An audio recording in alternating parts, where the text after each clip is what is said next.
Hi friends, my name is Achut and I'm from Isaac. So today in this class, we will learn how to add the resume in the LinkedIn. So we have added all the headline, all things, right? So, but we did not add the resume in the LinkedIn. So how can we add the resume in the LinkedIn? So I hope you people have the resume, the proper professional resume. I hope you people are having.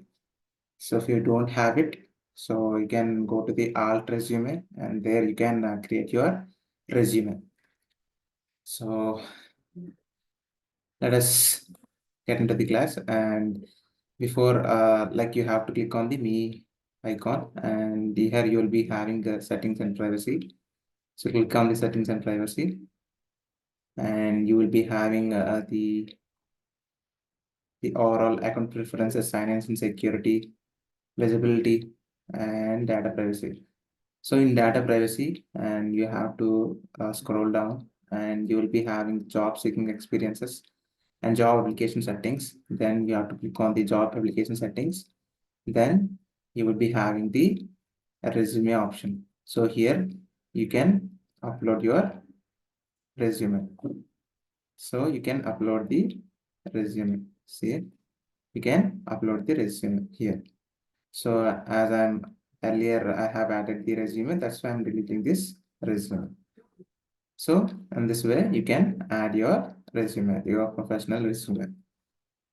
So here, save resume and application data. Allow LinkedIn to save resumes and answer to application questions. You may change your answers to each application. So this thing it should be turned on. Share resume with recruiters. Recruiters can view skills, experience of your saved resume, which they can search and view profiles. So you should put on. So it should then your resume will be shared to the recruiters. So then your resume will be shared. Should click on this thing. So then only your resume will be shared. So I hope you understand how to add the resume and how to share the resume to the recruiters. So that's it, friends. That's a simple class how to add a resume to LinkedIn and share the resume to the recruiters. So if you find this video is helpful for you, please like the video and please share it to your friends so that they can be benefit from this video. And please subscribe to my channel and please ring the bell icon. Then only you'll get the notification, or otherwise you'll not get the notification. Thank you, friends. Jai Hind.